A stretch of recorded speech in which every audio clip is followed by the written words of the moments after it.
Good morning friend, मैं सुप्रिया स्वागत करती हूँ आपका डिकोड एग्जाम में। फ्रेंड, आज डेली करंट अफेयर्स की क्लास में हम डिस्कस करेंगे 12 सितंबर से रिलेटेड जितने भी न्यूज़ हैं, जितने भी इवेंट्स हैं जो हमारे एग्जाम के लिए इंपॉर्टेंट है, हम उन्हें एक एक करके यहाँ डिस्कस करेंगे। तो फ्रेंड, आइए स्टार्ट करते हैं आज की क्लास। और आज का हमारा पहला प्रश्न है, G20 शिखर सम्मेलन 2021 की अध्यक्षता कौन सा देश करेगा? फ्रांस, इटली, भारत या फिर ब्राजील? तो देख लीजिए, 2021 में जो G20 शिखर सम्मेलन की अध्यक्षता की जा रही है वो इटली के द्वारा की जा रही है, यानी कि बी आपका राइट आंसर है। इसके बारे में देखिए तो G20 शिखर सम्मेलन 30 से 31 अक्टूबर 2021 तक इटली की अध्यक्षता में आयोजित किया जाएगा। ठीक है, तो ये इस बार के लिए इंपॉर्टेंट है। देख लीजिए, इधर कुछ लिस्ट दिया हुआ है कि इस वर्ष और आगामी वर्षों में जो G20 शिखर सम्मेलन होने वाला है उसकी अध्यक्षता कौन कौन से देश करने वाले हैं। तो देखिए, 2021 का अध्यक्षता इटली के द्वारा की जा रही है। 2022 की देखा जाए इंडोनेशिया के द्वारा की जाएगी। 2023 की जो अध्यक्षता वो भारत के द्वारा की जा रही है। और ये आपके लिए बहुत ज़्यादा इंपॉर्टेंट है क्योंकि फ्रेंड, भारत जो है 2023 में पहली बार G20 नेताओं के शिखर सम्मेलन की मेजबानी कर रहा है। तो G20 शिखर सम्मेलन की मेजबानी भारत पहली बार करेगा। और कब करेगा? 2023 में करेगा। इसलिए आपके लिए बहुत ही ज़्यादा इंपॉर्टेंट हो जा रहा है। और उसके अगले साल यानी कि 2024 में ब्राजील करेगा। ठीक है, तो इस साल की अध्यक्षता कौन कर रहा है? इटली कर रहा है। ठीक है, इसके बारे में देख लीजिए तो केंद्रीय वाणिज्य और उद्योग मंत्री पीयूष गोयल को G20 के लिए भारत का शेरपा नियुक्त किया गया है। शेरपा फ्रेंड होता है रिप्रेजेंटेटिव, राइट? रिप्रेजेंटेटिव की तरह ये कार्य करते हैं जो शेरपा होते हैं। तो ये आपके लिए बहुत इंपॉर्टेंट है कि इस बार जो है G20 के लिए भारत की तरफ से शेरपा कौन है? वो आपके पीयूष गोयल हैं। ठीक है, इन्होंने किसका स्थान लिया है? तो इन्होंने सुरेश प्रभु, ठीक है, ये सुरेश प्रभु का स्थान इन्होंने लिया है। ठीक है, चलिए G20 के बारे में अगर देख लिया जाए तो G20 जो है वो G20 समूह विश्व बैंक और अंतर्राष्ट्रीय मुद्रा कोष के प्रतिनिधित्व यानी कि वर्ल्ड बैंक और IMF, ठीक है, IMF इंटरनेशनल मॉनेटरी फंड और यूरोपियन यूनियन एवं 19 देशों के एक अनौपचारिक समूह है। ठीक है, कौन कौन है इसमें? तो आपके जो वर्ल्ड बैंक और अंतर्राष्ट्रीय मुद्रा कोष के जो प्रतिनिधि हैं, यूरोपियन यूनियन और 19 देशों का एक अनौपचारिक समूह है। इसका गठन देख लीजिए 1999 में हुआ था। G20 का कोई अस्थाई सचिवालय नहीं है, ये इंपॉर्टेंट है आपके लिए, बोल देगा, ऐसे प्रश्न बन जाते हैं कि G20 का कोई सचिवालय हेडक्वार्टर बताइए, तो कोई भी इसका अस्थाई सचिवालय नहीं है। यह वैश्विक सकल घरेलू उत्पाद यानी कि जितने भी वर्ल्ड GDP का लगभग कितना लगता है, ये 80%, वैश्विक व्यापार का 75% यानी कि 75% और विश्व की 2/3 जनसंख्या का प्रतिनिधित्व करते हैं। ठीक है, कितना GDP 80% है वर्ल्ड की, और जो आपका जो वर्ल्ड ट्रेड हो रहा है, वैश्विक जो व्यापार हो रहा है उसका 75%, और आपका विश्व की जो 2/3 जनसंख्या का प्रतिनिधित्व कौन करता है? आपका G20 करता है। चलिए, आपके लिए एक वर्क है, आपको यूरोपियन यूनियन के बारे में बताना है। यूरोपियन यूनियन के स्थापना कब हुई, किस संधि के द्वारा हुई, प्रेजेंट टाइम में इसके कौन कौन से मेंबर है, और हाल ही में यूरोपियन यूनियन से कौन सा मेंबर बाहर हुआ है, यूरोपियन यूनियन की करेंसी क्या है, और ये किस तरीके से, ये जो आपस के सदस्य देश हैं वो किस तरीके से कार्य करते हैं, आपको मुझे यूरोपियन यूनियन के बारे में बताना है। ठीक है, तो इसमें जानने जैसा जो इंपॉर्टेंट इस प्रश्न से था, एक तो आपका 2021 में जो G20 की अध्यक्षता इटली कर रहा है, 2023 की अध्यक्षता भारत के द्वारा पहली बार की जाएगी। इस बार के भारत के जो शेरपा होंगे, भारत मतलब जो कौन होगा, वो पीयूष गोयल होंगे जिन्होंने सुरेश प्रभु का स्थान लिया। ठीक है, चलिए नेक्स्ट प्रश्न पे चलते हैं कि शिक्षक पर्व के अवसर पर प्रधानमंत्री नरेंद्र मोदी जी द्वारा 5 योजनाएं लॉन्च की गई। ठीक है, शिक्षक पर्व के अवसर पे निम्नलिखित में से कौन सी योजना इसमें से शामिल नहीं थी, ये बताना है हमें। CBSE उड़ान योजना, Indian sign language dictionary, talking books या फिर निष्ठा। तो फ्रेंड, इसमें CBSE उड़ान योजना जो इसमें शामिल नहीं थी, बाकी ये सारी योजनाएं जो थी इसमें शामिल थी। इसके बारे में देख ले तो पहली बार जो शिक्षक पर्व था उसका आयोजन कब से कब तक हुआ? तो जो शिक्षक पर्व है उसका आयोजन 7 सितंबर से लेकर 17 सितंबर तक शिक्षकों के योगदान के महत्व को रेखांकित करने हेतु मनाया जा रहा था, ठीक है। जो शिक्षकों के द्वारा जो योगदान दिया गया है उन सारी चीज़ों को रेखांकित करने के लिए शिक्षक पर्व का आयोजन किया जा रहा है। और आपको पता ही है 5 सितंबर को शिक्षक दिवस मनाया जाता है और 5 अक्टूबर को इंटरनेशनल शिक्षक डे, जो आपका इंटरनेशनल टीचर्स डे सेलिब्रेट किया जाता है, ठीक है। बाकी इस बार की जो शिक्षक पर्व 2021 का विषय आपके लिए इंपॉर्टेंट हो जाता है वो क्या है कि quality and sustainable school learning from school in India, ठीक है। इस बार कौन कौन से जो पीएम मोदी के द्वारा जो 5 योजनाएं शिक्षक पर्व के अवसर पे जो लॉन्च की गई हैं वो देख लीजिए कौन कौन सी है। एक तो आप है, पहली है आपकी Indian sign language dictionary, talking books, दूसरा आपका निष्ठा, चौथा आपका विद्यांजलि और लास्ट है आपका school quality assurance and assessment framework, ठीक है। ये 5 योजनाएं आपको पता होनी चाहिए कि शिक्षक पर्व के अवसर पे कौन सी योजनाएं जो है वो लॉन्च की गई हैं। इसके बारे में इन डिटेल मैं आपको आगे के लेक्चर्स में बताऊंगी, ठीक है। तो ये था आपके बारे, ये चीज़ थी हमारे शिक्षक पर्व से संबंधित, ठीक है।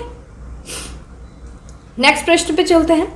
नेक्स्ट है हमारा T+1 निपटान चक्र किस संस्था के द्वारा प्रस्तुत किया गया है, बहुत इंपॉर्टेंट है। T+1 निपटान चक्र देखा जाए क्या है, आरबीआई के द्वारा, आईसीआईसी के द्वारा, सेबी के द्वारा या फिर नाबार्ड के द्वारा। तो फ्रेंड ये जो T+1 निपटान चक्र है वो सेबी के द्वारा यानी कि securities and exchange board of India के द्वारा T+1 निपटान चक्र संस्था जो है प्रस्तुत किया गया है। इसके बारे में समझते हैं। भारतीय प्रतिभूति और विनिमय बोर्ड यानी कि SEBI, securities and exchange board of India के द्वारा बाजार के एक वैकल्पिक T+1 यानी कि ट्रेड+1 यानी कि व्यापार+1 निपटान चक्र, ट्रेड+1 डे निपटान चक्र जो है वो प्रस्तुत किया गया है। एक तरीके से क्या है कि ट्रेड+1 सेटलमेंट साइकिल है, ये प्रस्तुत किया गया सेबी के द्वारा। इसका तात्पर्य है कि वास्तविक लेन देन होने के एक दिन के भीतर ही निपटान को स्वीकृति प्रदान किया जाएगा, ठीक है। ये कब से लागू हो रहा है, 1 जनवरी 2022 से लागू हो रहा है, ठीक है। इसके बारे में फ्रेंड अगर थोड़ा सा आप समझ लीजिए कि एक्चुअली इसका जो उद्देश्य है, इसका T+1 का जो उद्देश्य है वो शेयर की खरीद बिक्री का जो निपटान करने को लेकर के जो एक वैकल्पिक आधार पे T+1 की नई व्यवस्था लाई गई है। इसका एक्चुअली मकसद क्या है, जो बाजार में जो हम शेयरों की खरीद फरोख्त करते हैं ना उसको बढ़ाना। तो उसको कैसे बढ़ाया जाएगा, तो आप इसको ऐसे समझिए जैसे आप पहले जब कोई शेयर बेचते थे तो जब भी कोई शेयर बेच रहे हो या खरीद रहे हो तो जो भी उसका निपटान या खरीद फरोख्त जो होता था तो वो अगले जो है ना 2 कारोबारी दिन मतलब दिनों के बाद जो है आपके अकाउंट में वो जो है उस अकाउंट में आपका पैसा आता था। जैसे कि पहले था T+2, ठीक है। T+2 है शेयर सेटलमेंट चलता था। मान लीजिए आपने कोई शेयर खरीदा, ठीक है। तो आपने कोई शेयर खरीदा तो फ्रेंड जो शेयर की खरीद बिक्री हम करते हैं ना वो डीमेट अकाउंट के थ्रू करते हैं, ठीक है। ये चीज़ ध्यान रखिएगा। तो डीमेट अकाउंट में जब आपने कोई शेयर खरीदा तो वो शेयर आपके डीमेट अकाउंट में अगले तीसरे दिन या फिर 2 दिनों के बाद वो आपके अकाउंट में शेयर आता था, ठीक है। और अगर आपने कोई शेयर को बेच दिया तो अगर आपने कोई शेयर बेचा तो अब आपको पैसे मिलने चाहिए। तो अब आपको जो पैसे मिलेंगे उस टाइम T+2 के समय में तो जो आपके अकाउंट में पैसे आ रहे थे वो 2 दिनों के बाद आते थे। तो ये हमारा यही सेटलमेंट पहले चलता था। लेकिन जब T+1 जो है जब ये लागू हो जाएगा 1 जनवरी 2022 से जब ये लागू हो जाएगा उस केस में क्या होगा कि अगर आपने कोई शेयर खरीदा है तो ठीक उसके 1 दिन के बाद ही, ठीक है, 1 दिन के बाद ही वो शेयर आपके डीमेट अकाउंट में पहुंच जाएगा। और इन केस आपने कोई शेयर बेचा है तो ठीक उसके अगले ही दिन, जैसे जिस दिन आपने ट्रेड किया है तो ट्रेडिंग डे के नेक्स्ट डे ही क्या होगा, आपके अगले ही दिन उस बेचे हुए शेयर के जो पैसे हैं वो आपके अकाउंट में आ जाएंगे। तो ये इसका फायदा होगा कि तुरंत क्या है खरीद फरोख्त को बढ़ावा देना, तुरंत के तुरंत ही सेटलमेंट कर देना, ठीक है। जो अभी आपने खरीदा और बेचा उसका सेटलमेंट तुरंत के तुरंत कर देना, यही इसका उद्देश्य है। तो इससे क्या फायदा होगा फ्रेंड, इससे ये फायदा होगा कि T+1 सेटलमेंट से लोगों को शेयर बेचने की स्थिति में जल्दी से जल्दी पैसा मिल जाएगा। अगर आपने शेयर बेचा है तो आपको तुरंत पैसा मिल जाएगा और जैसे ही आपको पैसा मिल जाएगा वैसे ही आप दूसरे शेयर्स खरीद लोगे, ठीक है। तो इससे क्या होगा, शेयर मार्केट में इन्वेस्टमेंट बढ़ेगा, ठीक है। जैसे जब शेयर मार्केट में इन्वेस्टमेंट बढ़ेगा तो शेयर मार्केट में निवेशकों की संख्या भी बढ़ेगी। तो इससे फायदा होगा ना फ्रेंड, जब इन्वेस्टमेंट बढ़ता है तो व्यापार बढ़ता है, उद्योग बढ़ता है। जितना ज़्यादा उद्योग व्यापार बढ़ेगा फ्रेंड उतना क्या होगा, एक तरीके से इन्वेस्टमेंट बढ़ता है तो जॉब जनरेट होती है, जॉब जनरेट होगी तो लोगों की इनकम जनरेट होगी, इनकम होगा तो लोगों की परचेसिंग पावर बढ़ेगी, परचेसिंग पावर बढ़ेगा तो लोगों की क्या होगी, लाइफस्टाइल, लोगों का जीवन स्तर बढ़ेगा, लोगों के स्वास्थ्य अच्छा होगा, लोगों की शिक्षा अच्छी होगी। तो एक तरीके से मतलब पूरा ओवरऑल देखा जाए तो प्रति व्यक्ति आय बढ़ने से ओवरऑल देश का विकास ही होगा। तो ये एक तरीके से बहुत बड़ी भूमिका निभाएगा कौन सा, T+1 जो है आपका सेटलमेंट साइकिल। ठीक है, तो यही था मेनली समझाने जैसा। चलिए नेक्स्ट पे चलते हैं कि झारखंड में जल आपूर्ति बुनियादी ढांचे में सुधार के लिए भारत सरकार ने किस संस्था के साथ 11.2 करोड़ डॉलर के ऋण समझौते पर हस्ताक्षर किए हैं। कहाँ पे, किस राज्य में? झारखंड राज्य में जल आपूर्ति के लिए भारत सरकार ने 11.2 डॉलर का जो ऋण समझौते पर हस्ताक्षर किया है, किस संस्था के साथ किया है? वर्ल्ड बैंक के साथ, AIIB के साथ, IMF के साथ या फिर ADB के साथ? तो फ्रेंड इसका आंसर है एशियन डेवलपमेंट बैंक के साथ भारत सरकार ने झारखंड में जल आपूर्ति बुनियादी ढांचे में सुधार करने के लिए ऋण समझौते पर हस्ताक्षर किया है। ये देख लेते हैं इसके बारे में कि भारत सरकार और एशियाई विकास बैंक ने झारखंड शहर के 4 शहरों में आपूर्ति सेवा को बेहतर करने के लिए जल आपूर्ति ढांचे के विकास, शहरी स्थानीय निकाय की क्षमता को मजबूती देने के लिए 11.2 करोड़ डॉलर के ऋण समझौते पर हस्ताक्षर किया। कितने करोड़? 11.2 करोड़ का ऋण। ठीक है, किसके किसके बीच हुआ है? भारत सरकार और ADB यानी कि एशियन डेवलपमेंट बैंक के बीच में हुआ है। किस चीज के लिए हुआ है? झारखंड में जल आपूर्ति ढांचे के विकास के लिए और शहरी स्थानीय निकाय की क्षमता को मजबूती देने के लिए। ठीक है, ये पर्टिकुलर स्टेट के लिए हुआ है, झारखंड के लिए हुआ है। यह समझौता मुख्य तौर पर झारखंड शहरी जल आपूर्ति सुधार परियोजना पर केंद्रित है। ठीक है, ये देख लेते हैं कौन कौन से वो 4 शहर शामिल हैं झारखंड के।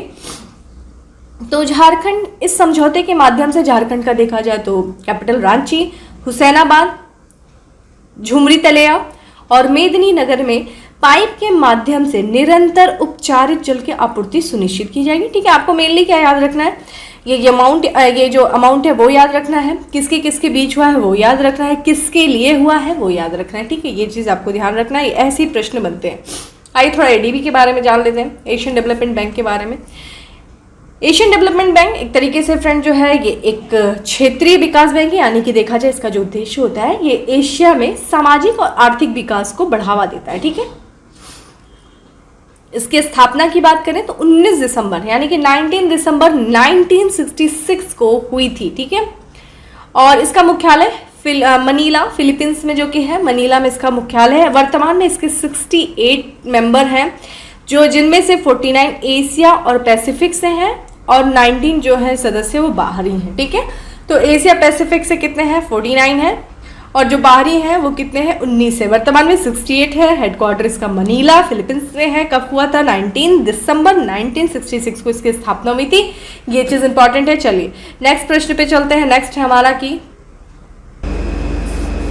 हाल ही में किस राज्य केंद्र शासित प्रदेश सरकार द्वारा medicine from the sky programme launch किया गया? मेडिसिन फ्रॉम द स्काई, ठीक है, आसमान से दवाओं को गिराना जो प्रोग्राम चालू किया गया है, किस राज्य व केंद्र शासित प्रदेश के द्वारा किया गया है?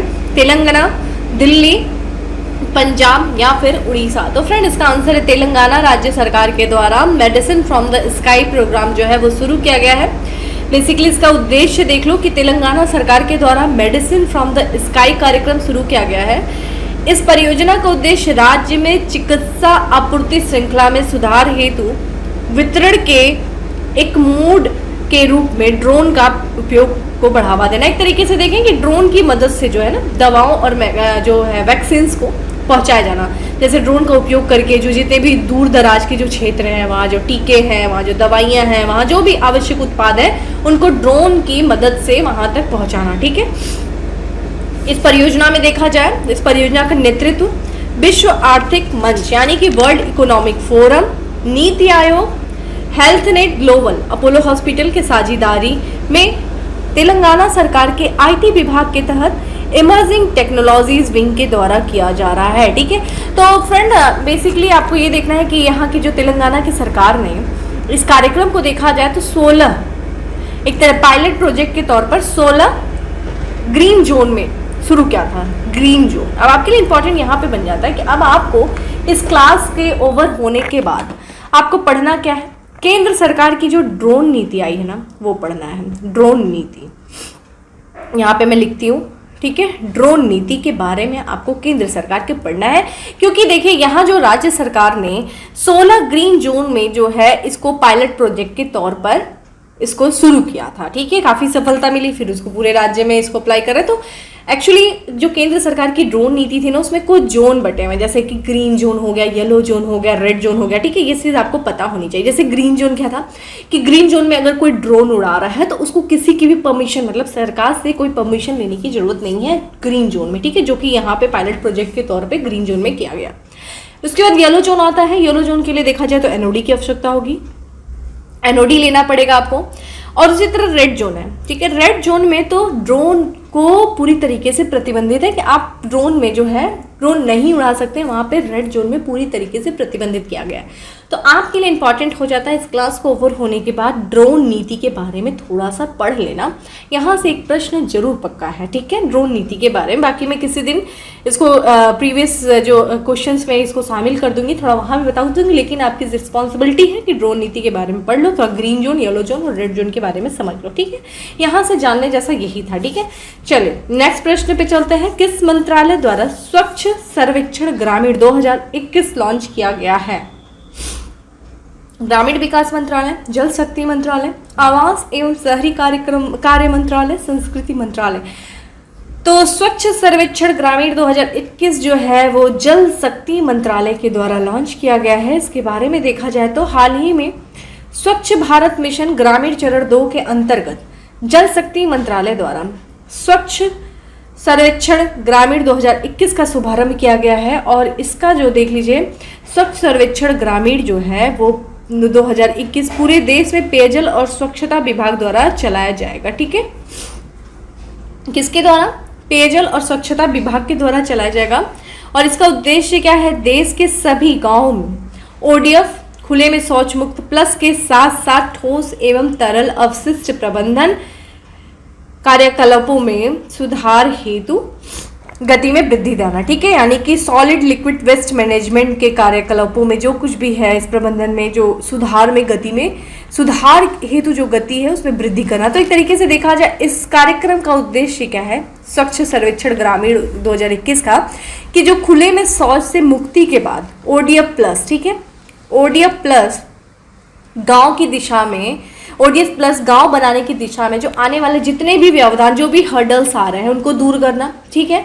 और साथ ही साथ जो मिशन के कार्यक्रमों में तेजी लाना, यानी कि जो स्वच्छ ग्रामीण मिशन के अंतर्गत जितने भी कार्यक्रम चलाए जा रहे हैं सरकार के द्वारा, उन कार्यक्रमों को तेजी लाया जा सके। और जिससे क्या होगा, जब वो कार्यक्रम को तेजी लाया जाएगा तो सरकार का जो है ओडीएफ प्लस, ठीक है, जो एजेंडा है, जो एक वो है उद्देश्य है, उसको प्राप्त कर लेना, ठीक है, इन विभिन्न कार्यक्रमों को तेजी लाने से, ठीक है। तो यही सर्वेक्षण का मुख्य लक्ष्य है, ठीक है। तो एक तरीके से देखा जाए ये जो आपका स्वच्छ सर्वेक्षण ग्रामीण 2021 है वो स्वच्छ जो है वो आपका स्वच्छ भारत मिशन का ही एक हिस्सा है। तो अब आपका काम ये है कि आपको स्वच्छ भारत मिशन के बारे में मुझे बताना है कि भारत सरकार के द्वारा स्वच्छ भारत मिशन को कब लॉन्च किया गया, इसके अंतर्गत जो है जो उद्देश्य, उसका क्या उद्देश्य था, ठीक है। तो ये आपको बताना है, ठीक है, हमें इसके बारे में। अब देखा जाए स्वच्छ सर्वेक्षण ग्रामीण के अंतर्गत देश भर में 698 जिलों में से 17,475 गांवों को कवर किया जाएगा, ठीक है। तो फ्रेंड एक तरीके से देखा जाए तो ये काफ़ी अच्छा है, ठीक है। तो आपको क्या बताना है, स्वच्छ भारत मिशन के बारे में हमें बताना है। चलिए नेक्स्ट है हमारा, भारत के एक उच्च राख कोयला गैसीकरण आधारित मेथनॉल उत्पादन संयंत्र का उद्घाटन किस शहर में हुआ है, ठीक है। उच्च राख कोयला गैसीकरण आधारित मेथनॉल उत्पादन संयंत्र का जो उद्घाटन किस शहर में हुआ है, भोपाल, भुवनेश्वर, चेन्नई या फिर हैदराबाद। तो फ्रेंड इसका आंसर हो जाएगा हैदराबाद में किया गया है, ठीक है। मेथनॉल उत्पादन संयंत्र का उद्घाटन किया गया है, इसके बारे में देख लीजिए। ये डायरेक्ट फैक्ट्स बेस्ड प्रश्न होते हैं, ठीक है। भारत हैवी इलेक्ट्रॉनिक लिमिटेड अनुसंधान एवं विकास केंद्र हैदराबाद ने भारत के पहले स्वदेशी रूप से डिजाइन किए गए उच्च राख कोयला गैसीकरण आधारित मेथनॉल उत्पादन संयंत्र high ash coal gasification based methanol production plant का उद्घाटन किया गया है।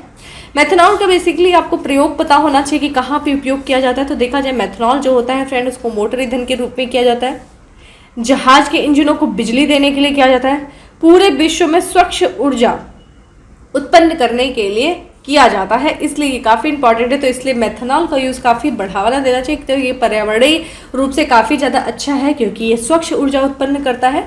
ठीक है, मेथनॉल का उपयोग देखा जाए तो डीमिथाइल ईथर उत्पन्न करने में किया जाता है। डीमिथाइल ईथर क्या है फ्रेंड? ये एक तरल ईंधन है जो कि डीजल की तरह होता है। तो आने वाले दिनों में ज़्यादा से ज़्यादा डीजल के रूप में, डीजल की जगह डीमिथाइल ईथर के प्रयोग को बढ़ावा दिया जाएगा सरकार के द्वारा, क्योंकि ये काफ़ी ज़्यादा स्वच्छ ऊर्जा उत्पन्न करने वाला एक तरीके से ये ईंधन है। ठीक है, तो आपके लिए मेनली क्या है कि आपको ये पता होना चाहिए कि भारत का जो पहला उच्च राख कोयला गैसीकरण आधारित मेथनॉल उत्पादन संयंत्र कहाँ पे स्थापित किया जा रहा है? हैदराबाद में किया जा रहा है। और थोड़ा सा मेथनॉल के उपयोग के बारे में आपको पता होना चाहिए, ये चीज़ आपके लिए इंपॉर्टेंट हो जाती है। नेक्स्ट है, निम्नलिखित में से किस बैंक ने digital platform Bob world launch किया है? ठीक है, तो किसके द्वारा किया गया है, किस बैंक के द्वारा किया गया है? बॉब वर्ल्ड लॉन्च किया गया है। State Bank of India, ICICI Bank, Bank of Baroda या फिर एक्सिस बैंक। तो फ्रेंड इसका आंसर हो जाएगा सी, यानी कि बैंक ऑफ बड़ौदा के द्वारा डिजिटल प्लेटफॉर्म बॉब वर्ल्ड की शुरुआत की गई है। इसका उद्देश्य हमें देख लेना चाहिए कि बैंक ऑफ बड़ौदा द्वारा बॉब वर्ल्ड नामक डिजिटल बैंकिंग प्लेटफॉर्म लॉन्च किया गया है और इसका उद्देश्य क्या है? एक ही छत के नीचे सभी बैंकिंग सेवाएं प्रदान करना। ठीक है, आपको कहीं भी जाने की आवश्यकता नहीं है, आप बैंक ऑफ बड़ौदा में जाइए, उनके द्वारा जो एक लॉन्च किया गया है प्रोग्राम जिसका नाम है बॉब वर्ल्ड, उसके अंतर्गत आपको एक ही बैंक के नीचे जितने भी आपको बैंक से संबंधित जो कुछ भी चीज़ें हैं वो आपको एक ही छत के नीचे जितने भी बैंक संबंधित सेवाएं हैं वो आपको उपलब्ध हो जाएंगी। ठीक है, यही है इस कार्यक्रम का उद्देश्य। बॉब वर्ल्ड प्लेटफॉर्म को बचत, निवेश, ऋण, खरीदारी के 4 प्रमुख स्तंभों के तहत तैयार किया गया। ठीक है, आप सेविंग कर सकते हो, आप इन्वेस्टमेंट कर सकते हो, आप देखा जाए तो ऋण ले सकते हो, ठीक है, लोन ले सकते हो, आप परचेस कर सकते हो। ये 4 चीज़ें जो हैं आपको वो बॉब वर्ल्ड के तहत मिलेंगी। ठीक है, तो ये एक ही छत के नीचे जो सारी बैंकिंग सुविधाएं आपको उपलब्ध होंगी, यही इसका उद्देश्य है। मेनली डायरेक्ट प्रश्न ये बन जाता है कि बॉब वर्ल्ड जो है एक डिजिटल प्लेटफॉर्म है, ये किस बैंक के द्वारा लॉन्च किया गया? तो बैंक ऑफ बड़ौदा के द्वारा। ठीक है, नेक्स्ट है हमारा, किस राज्य या केंद्र शासित प्रदेश द्वारा मन्नार की खाड़ी में ऊर्जा द्वीप बनाने की योजना बनाई गई? ठीक है, मन्नार की खाड़ी, गल्फ ऑफ मन्नार में ऊर्जा द्वीप। ठीक है, किसके द्वारा, किस राज्य या केंद्र शासित प्रदेश के द्वारा बनाए जाने की योजना बनाई गई है?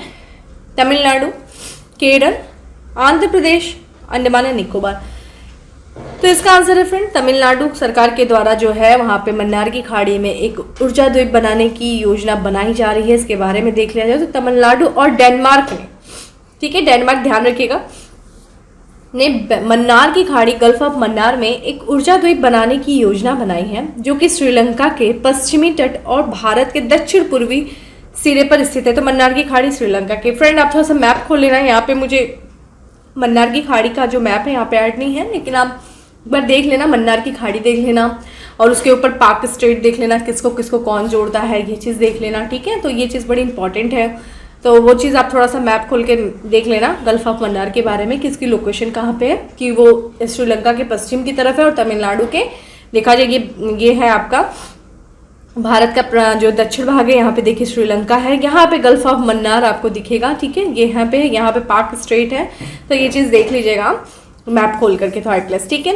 बाकी देखा जाए यह योजना के द्वारा तमिलनाडु हरित ऊर्जा के क्षेत्र में अपने पदचिन्ह को विस्तार करना चाहता है। डेनमार्क के साथ इसका समझौता हुआ है इस योजना को मूर्त रूप देने में। तो अगर देखा जाए कि अगर इस योजना को मूर्त रूप दिया गया तो यह परियोजना जो है भारत का पहला ऑफशोर, ठीक है, ऑफशोर फ्लोटिंग विंड पार्क होगी। ठीक है, तो ये हो सकता है कि ऑफशोर फ्लोटिंग विंड पार्क जो है वो कहाँ पे स्थापित हो रही, तो मन्नार की खाड़ी में हो रही, किसके द्वारा, तमिलनाडु के द्वारा, अगर ये परियोजनाओं को मूर्त रूप मिल गया तो। ठीक है, नेक्स्ट प्रश्न में चलते हैं।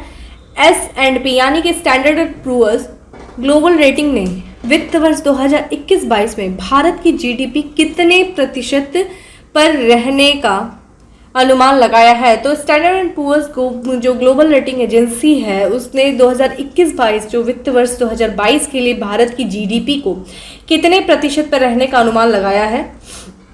7% पे, 9.5% पे, 8% पे या फिर 10% पे। तो फ्रेंड इसका आंसर हो जाएगा 9.50% पे इस बार का अनुमान लगाया गया। एक्चुअली घटा दिया गया है, पहले 11 था, इसको घटाते हुए इसको 9.5 कर दिया गया है। ये काफ़ी कोविड के वजह से जो अर्थव्यवस्था पे काफ़ी ज़्यादा प्रभाव पड़ा है इस वजह से, लेकिन इसी के साथ आगे जा कर के जो जीडीपी ग्रोथ है वो बढ़ेगी भी, ऐसा स्टैंडर्ड एंड पुअर्स ने बोला भी है।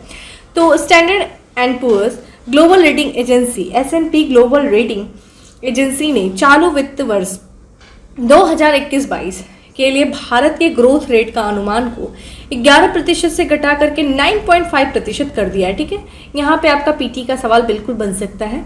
ठीक है, तो यहाँ पे और 2022-23 के लिए यानी कि वित्त वर्ष 2023 के लिए 7% की दर से बढ़ने की उम्मीद भी जताई। ठीक है, अभी इस साल इन्होंने इस वित्त वर्ष के लिए इन्होंने अपनी जो ग्रोथ रेट है भारत की वो घटा दी, लेकिन आने वाला जो है वित्त वर्ष उसमें कहना है कि 7% की दर से ये जो है भारत की जीडीपी वो बढ़ेगी भी। ठीक है, तो एक अच्छा संकेत है। चलिए अब हम आते हैं फैक्ट्स ऑफ द डे। हमने 10 क्वेश्चन को डिस्कस किया, डायरेक्ट भी थे, कुछ डायरेक्ट प्रश्न भी थे और जो समझाने जैसा था वो मैंने समझाया भी। ठीक है, चलिए नेक्स्ट हमारा फैक्ट्स ऑफ द डे पे है। फैक्ट्स ऑफ द डे में है हमारा पहला फैक्ट्स है कि म्यांमार के सैन्य तानाशाह जिन्होंने स्वयं को देश का नया प्रधानमंत्री घोषित किया है वो कौन है? मिनआंग हलिंग। जो मिनआंग हलिंग है वो एक सैन्य तानाशाह है और उन्होंने म्यांमार में स्वयं को प्रधानमंत्री चुना है। कौन है? मियांग हलिंग। भारत ने AK-103 असॉल्ट राइफल खरीदने के लिए समझौता किया रूस के साथ। ठीक है, तो भारत जो है ये असॉल्ट राइफल AK-103 जो है खरीद रहा है किसके साथ? रूस के साथ खरीद रहा है। महाराष्ट्र के नए लोकायुक्त नियुक्त किए गए हैं, उनका नाम है न्यायमूर्ति VM कनाडे। ठीक है, न्यायमूर्ति VM कनाडे महाराष्ट्र के नए लोकायुक्त नियुक्त किए गए हैं। आंध्र प्रदेश की सरकार ने अपना पहला आर्थिक सलाहकार नियुक्त किया है किसे? यानी कि सेवी के SBI के पूर्व अध्यक्ष रजनीश कुमार को। स्टेट बैंक ऑफ इंडिया के जो पहले चेयरमैन थे जिनका नाम था रजनीश कुमार, उनको आंध्र प्रदेश की सरकार ने अपना आर्थिक सलाहकार नियुक्त किया है। ठीक है, मेन आपके लिए इंपॉर्टेंट है। नेक्स्ट है हमारा 17 सितंबर को सामाजिक न्याय दिवस के रूप में मनाने का निर्णय लिया है किस सरकार के द्वारा? तमिलनाडु के सरकार के द्वारा। और आप अब मुझे आंसर में बताएंगे कि 17 सितंबर को जो सामाजिक न्याय दिवस मनाने का निर्णय तमिलनाडु की सरकार के द्वारा किया गया है वो किसकी स्मृति में किया गया है? ठीक है, किस व्यक्ति की स्मृति में ये निर्णय लिया गया है? आप मुझे कमेंट बॉक्स में आंसर करके बताइए। भारतीय मूल के ऑस्ट्रेलियाई नागरिक को ऑस्ट्रेलिया सुप्रीम कोर्ट का जज नियुक्त किया गया है। तो ये भारतीय मूल के हैं और ऑस्ट्रेलिया के नागरिक बन चुके हैं वर्तमान में, और वहां के सुप्रीम कोर्ट का इनको जज नियुक्त किया गया है। इनका नाम है हेमंत धनजी। ठीक है, हेमंत धनजी जो कि अब ऑस्ट्रेलियाई नागरिक है और इनको ऑस्ट्रेलिया सुप्रीम कोर्ट का जज नियुक्त किया गया है। उत्तराखंड के राज्यपाल जिन्होंने अपने पद से इस्तीफा दे दिया उनका नाम है बेबी रानी मौर्य। बेबी रानी मौर्य का जगह अब किसी नए राज्यपाल नियुक्त किए गए हैं उत्तराखंड के। आप मुझे कमेंट बॉक्स में ये भी आंसर बताएंगे कि अब कौन आया है उत्तराखंड के नए राज्यपाल के रूप में बेबी रानी मौर्य के इस्तीफा देने के बाद से। ठीक है, नेक्स्ट पे चलते हैं। राजस्थान में बाड़मेर जालौर की सीमा पर सत्ता गांधव के बीच राष्ट्रीय राजमार्ग 925A पर बनी इमरजेंसी लैंडिंग फैसिलिटीज पर पहला विमान लैंड किया। तो अभी कल ही हम लोगों ने इसके बारे में चर्चा किया था, जो पहला विमान राजनाथ सिंह ने उसका उद्घाटन किया था। तो उस जो था उस पट्टी पर उस नेशनल हाईवे पे जो पहला जो है विमान लैंड किया था वो है हरकुलिस C-130J। ठीक है, हरकुलिस C-130J जरूर याद रखिएगा, इंपॉर्टेंट है। टोक्यो पैरालंपिक खेलों में 2020 का उद्घाटन समारोह का जो थीम था वो क्या था? हमारे पास पंख है, वी हैव अ विंग्स। ठीक है, we have a wings Tokyo Paralympic खेलों के 2020 के उद्घाटन समारोह की थीम थी। और जो कि हम उद्घाटन समारोह में ध्वजवाहक कौन थे? टेकचंद। अब आपको कमेंट बॉक्स में आंसर करना है कि समापन समारोह में जो ध्वजवाहक कौन था वो आपको कमेंट बॉक्स में बताना है। प्रतिष्ठित पुरस्कार विल आइजन अवार्ड चित्रकारिता के क्षेत्र में दिया जाता है। जो कॉमिक वगैरह में जो चित्र बनते हैं ना, उस क्षेत्र में ये पुरस्कार दिया जाता है, विल आइजनर अवार्ड दिया जाता है। उससे हाल ही में किसे सम्मानित किया गया है? वो किया गया भारतीय ग्राफिक कलाकार आनंद राधाकृष्णन को सम्मानित किया गया। ठीक है, ये भारतीय है इसलिए आपके लिए इंपॉर्टेंट हो जाता है। तो ये था हमारा फैक्ट्स ऑफ द डे। आइए उत्तर प्रदेश स्पेशल देख लेते हैं। किसानों की आय को दुगना करने के उद्देश्य से उत्तर प्रदेश की सरकार के द्वारा कौन सा मिशन चलाया गया था? तो वो मिशन है किसान कल्याण मिशन। ठीक है, किसान कल्याण मिशन का उद्देश्य क्या है? किसानों की आयु को दुगना करना, किसानों की आय को दुगना करना किसके द्वारा चलाया गया था? उत्तर प्रदेश सरकार के द्वारा। फ्रेंड, उत्तर प्रदेश के विभिन्न जिलों में कई उत्सव मनाए गए हैं। तो वो उत्सव और वो किस जिले में मनाए गए ये हमारे लिए इंपॉर्टेंट हो जाता है। तो मैंने उसको एक ही जगह लेके आई, तो देख लीजिए। एक आपका केला महोत्सव मनाया गया था कुशीनगर में, काला नमक चावल महोत्सव मनाया गया था सिद्धार्थनगर में, गुड़ महोत्सव मनाया गया था लखनऊ में, स्ट्रॉबेरी महोत्सव मनाया गया था झांसी में। ये इंपॉर्टेंट है फ्रेंड, देखिए मैं स्टार बना रही हूँ, जरूर एक प्रश्न आ सकता है इससे, इसलिए इसको याद कर लेना कि केला महोत्सव कुशीनगर, काला नमक चावल महोत्सव सिद्धार्थनगर, गुड़ महोत्सव लखनऊ, स्ट्रॉबेरी महोत्सव झांसी। आप लोग खुद से कोई ट्रिक बना लेना। ठीक है, ट्रिक खुद की बनाई ज़्यादा आई थिंक वर्क करती है। मैं ज़्यादा ट्रिक वगैरह पे बिलीव नहीं करती। मैं हाँ कभी कभी ऐसा कुछ बहुत ऐसा लगता है टफ होता है तभी मैं ट्रिक वगैरह पे, वरना ये यूट्यूब पे पता नहीं कितने लोग ट्रिक बनाना सिखाते हैं। मैं मानती हूँ कि जो ट्रिक आपको वही काम आती है ना जो खुद के दिमाग से बनती है। ठीक है, खुद के दिमाग से बनी हुई ट्रिक ही आपको क्लिक करती है। तो आप खुद से याद कर लो, 2-4 बार पढ़ोगे वैसे ही याद हो जाएगा, ज़्यादा उसमें सोच है ऐसा कुछ है नहीं। ठीक है, चलिए नेक्स्ट पे चलते हैं। पेपरलेस बजट पेश करने वाला भारत का पहला राज्य उत्तर प्रदेश है। 2021 का जो बजट पेश किया गया था वो पेपरलेस बजट था। और किसने प्रस्तुत किया? उत्तर प्रदेश सरकार के द्वारा प्रस्तुत किया गया था। ठीक है, भारत का पहला नगर पालिका ग्रीन बॉन्ड जारी करने वाला नगर निगम। तो नगर पालिका ग्रीन बॉन्ड जारी करने वाला भारत का पहला नगर जो बना है वो गाजियाबाद नगर निगम। ठीक है, गाजियाबाद नगर निगम के द्वारा ग्रीन बॉन्ड जारी किया गया था, ये इंपॉर्टेंट है। ठीक है, शहर को पॉलिथीन मुक्त बनाने हेतु थैला बैंक की शुरुआत किसके द्वारा, किस नगर निगम के द्वारा शुरू की गई थी? लखनऊ नगर निगम के द्वारा थैला बैंक की शुरुआत किया गया था शहरों को पॉलिथीन मुक्त बनाने हेतु। महिलाओं के टीकाकरण के लिए स्पेशल पिंक बूथ की शुरुआत करने वाला राज्य उत्तर प्रदेश है। ठीक है, जो महिलाओं को टीकाकरण के लिए वैक्सीनेशन के दौरान, कोविड वैक्सीनेशन के दौरान उनके लिए एक स्पेशल पिंक बूथ की शुरुआत की गई थी उत्तर प्रदेश सरकार के द्वारा। ठीक है, तो इस तरीके से हमने अपने 10 क्वेश्चंस को देखे, 10 फैक्ट्स ऑफ द डे देखे और जो स्पेशल उत्तर प्रदेश स्पेशल था हमने उसको भी देखा।